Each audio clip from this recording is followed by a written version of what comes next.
आकाशवाणी रांची से प्रस्तुत है प्रादेशिक समाचार।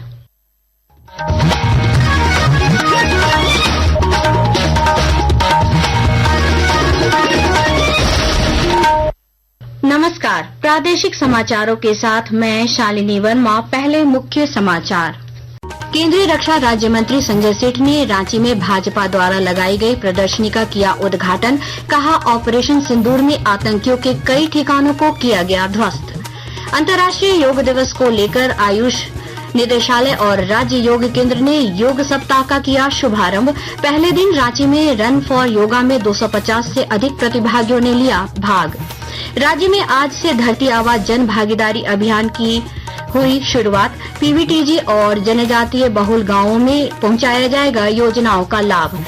विश्व बुजुर्ग दुर्व्यवहार जागरूकता दिवस पर राज्य के कई जिलों में विशेष कार्यक्रम हुए आयोजित। वृद्धाश्रमों में मेडिकल कैंप, शिविर और न्यायिक अधिकारियों ने बुजुर्गों से की मुलाकात। और राज्य में आज से बदला मौसम का मिजाज। मौसम विभाग ने कई जिलों में भारी बारिश का ऑरेंज अलर्ट किया जारी। और अब समाचार विस्तार से। प्रधानमंत्री नरेंद्र मोदी 3 देशों की अपनी यात्रा के पहले चरण में आज साइप्रस पहुंच गए हैं। वे वहां 2 दिन रहेंगे। पिछले 2 दशक में किसी भारतीय प्रधानमंत्री की यह पहली साइप्रस यात्रा है। भूमध्य सागर क्षेत्र के साथ भारत के संपर्क को मजबूत करने की दिशा में श्री मोदी की यह यात्रा महत्वपूर्ण कदम है। रांची में भाजपा की ओर से प्रदर्शनी का आयोजन किया गया, जिसका उद्घाटन केंद्रीय रक्षा राज्य मंत्री संजय सेठ और विधायक सीपी सिंह ने किया। इस मौके पर पत्रकारों से बातचीत में मंत्री संजय सेठ ने कहा कि प्रधानमंत्री नरेंद्र मोदी के नेतृत्व में देश में व्यापक विकास हुआ है। उन्होंने ऑपरेशन सिंदूर का जिक्र करते हुए बताया कि यह सर्जिकल स्ट्राइक की तरह ही बड़ी कार्रवाई थी, जिसमें आतंकियों के कई ठिकाने नष्ट किए गए। मात्र 23 मिनट के अंदर 9 आतंकवादियों के अड्डे ध्वस्त, उनके 11 एयरबेस चौपट कर। आज हमारा जो डिफेंस सेक्टर है वो पूरी तरह इंडिजिनस है। इंडियन नेवी 75% आत्मनिर्भर है। आत्मनिर्भरता का प्रमाण ऑपरेशन सिंदूर, जहां ब्रह्मोस्त्र, जहां प्रचंड हेलीकॉप्टर और उस आत्मनिर्भर भारत का जो बजट था डिफेंस का इस बार 1,72,000 करोड़ रुपए रक्षा उत्पादन हुआ। वहीं विधायक सीपी सिंह ने जनधन योजना, मुद्रा लोन और स्वच्छता अभियान जैसी योजनाओं की सफलता का उल्लेख करते हुए कहा कि इनसे आम लोगों को बड़ा लाभ मिला है। बिना किसी जमा की राशि के 50 करोड़ लोगों का जनधन खाता खुला और मुद्रा लोन योजना, जिसके तहत 50,000 रुपए तक बिना किसी गारंटी के लोन लेने की सुविधा प्रदान करें। तो ग्रामीण क्षेत्र की तो बात छोड़िए, शहरी क्षेत्र में भी शौचालय निर्माण कराया गया। प्रधानमंत्री आवास योजना ग्रामीण क्षेत्र में भी, शहरी क्षेत्र में भी कराया गया। अंतर्राष्ट्रीय योग दिवस के उपलक्ष्य में आयुष निदेशालय और राज्य योग केंद्र द्वारा आज से 21 जून तक योग सप्ताह मनाया जा रहा है। आज पहले दिन रन फॉर योगा का आयोजन किया गया, जो रांची के राज्य योग केंद्र से शुरू होकर विभिन्न प्रमुख स्थानों से होते हुए वापस केंद्र पर समाप्त हुआ। कार्यक्रम में आयुष निदेशक सीमा उदयपुरी समेत अन्य अधिकारी और लगभग 250 प्रतिभागी शामिल हुए, जिनमें महिलाओं की भी विशेष भागीदारी रही। योग सप्ताह के तहत पौधारोपण, स्वच्छता अभियान और योग सत्र सहित कई गतिविधियां आयोजित की जाएंगी और इसका समापन 21 जून को होगा। राज्य के कई जिलों में आज से 30 जून तक धरती आबा जन भागीदारी अभियान चलाया जा रहा है, जिसका उद्देश्य विशेष रूप से कमजोर जनजातीय समूह, पीवीटीजी और अनुसूचित जनजाति बहुल गांवों तक सरकारी योजनाओं का लाभ पहुंचाना है।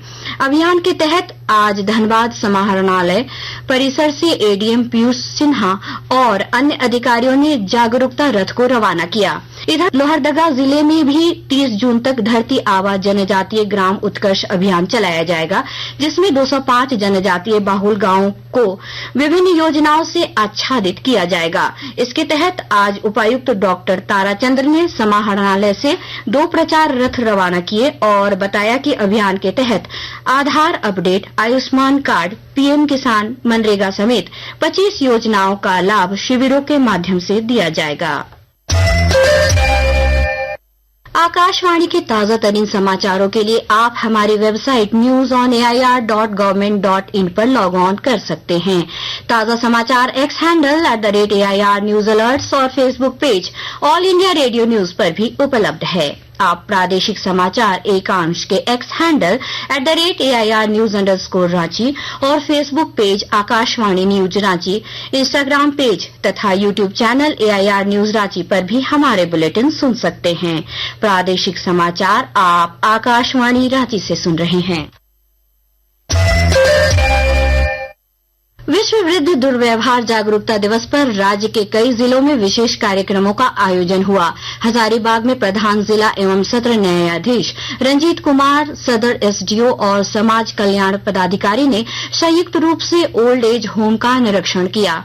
मौके पर श्री कुमार ने वहां रहे बुजुर्गों से बातचीत कर उनकी समस्याएं सुनी और समाधान का भरोसा दिलाया। यहाँ के ओल्ड एज होम में जो भी वयोवृद्ध रह रहे हैं उनको क्या कमी है, हेल्थ में क्या इश्यूज हैं, उनको खाने पीने की सुविधा है कि नहीं, हम लोग इस चीज़ को देखने के लिए आए हैं और उनको अवेयर करने के लिए भी आए हैं कि किसी भी प्रकार की कोई दिक्कत होती है तो हम लोग उनकी मांगों को, उनकी बुनियादी चीज़ों को पूरा करेंगे। और साथ ही साथ में लीगली अगर कोई प्रॉब्लम है, उनके बच्चे के द्वारा अगर उनका संपत्ति से संबंधित कोई उनका कब्जा कर लेता है तो उनको वापस कैसे दिलाना, इस संदर्भ में भी हम लोग आगे की कार्रवाई करेंगे। इधर गुमला जिले में भी विश्व बुजुर्ग दुर्व्यवहार जागरूकता दिवस पर विशेष कार्यक्रम के तहत गुमला जिला विधिक सेवा प्राधिकार की ओर से वृद्धाश्रम में मेडिकल कैंप का आयोजन किया गया, जिसमें बुजुर्गों को आवश्यक दवाएं वितरित की गई। इस अवसर पर प्रधान जिला जज ध्रुव चंद्र मिश्र ने बुजुर्गों के महत्व और उनकी सुरक्षा के लिए बनाए गए कानूनों की जानकारी दी।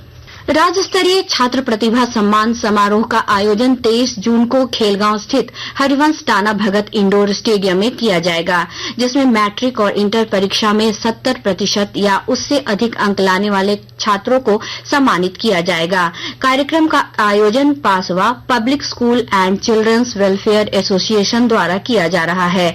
पासवा के राष्ट्रीय अध्यक्ष आलोक कुमार दुबे ने रांची में आयोजित संवाददाता सम्मेलन में बताया कि समारोह में लगभग 20,000 छात्रों को मेडल और प्रमाण पत्र दिए जाएंगे, जबकि टॉपर्स को विशेष पुरस्कार मिलेगा।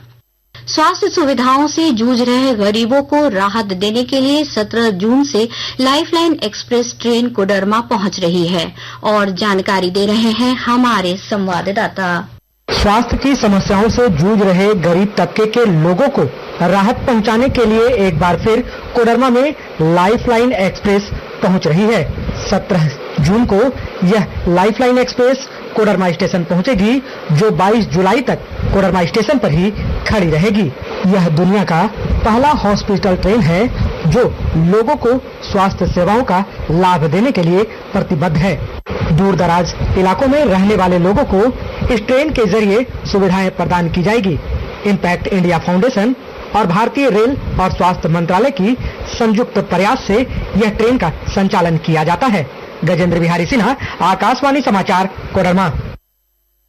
राज्य में आज से मौसम का मिजाज बदल गया है। मौसम केंद्र ने कुछ हिस्सों में भारी बारिश को लेकर ऑरेंज अलर्ट जारी किया है। इसके तहत 20 जून तक राज्य भर में मेघ गर्जन, तेज हवा के झोंकों और अच्छी बारिश की संभावना जताई गई है। विशेष रूप से 17 और 18 जून को भारी वर्षा की प्रबल आशंका के कारण ऑरेंज अलर्ट प्रभावी रहेगा।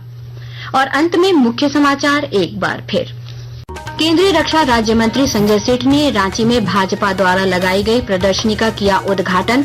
कहा, ऑपरेशन सिंदूर में आतंकियों के कई ठिकानों को किया गया ध्वस्त। अंतर्राष्ट्रीय योग दिवस को लेकर आयुष निदेशालय और राज्य योग केंद्र ने योग सप्ताह का किया शुभारंभ। पहले दिन रांची में रन फॉर योगा में 250 से अधिक प्रतिभागियों ने लिया भाग। राज्य में आज से धरती आबा जन भागीदारी अभियान की हुई शुरुआत। पीवीटीजी और जनजातीय बहुल गांवों में पहुंचाया जाएगा योजनाओं का लाभ। विश्व बुजुर्ग दुर्व्यवहार जागरूकता दिवस पर राज्य के कई जिलों में विशेष कार्यक्रम हुए आयोजित। वृद्धाश्रमों में मेडिकल कैंप, शिविर और न्यायिक अधिकारियों ने बुजुर्गों से की मुलाकात। और राज्य में आज से बदला मौसम का मिजाज।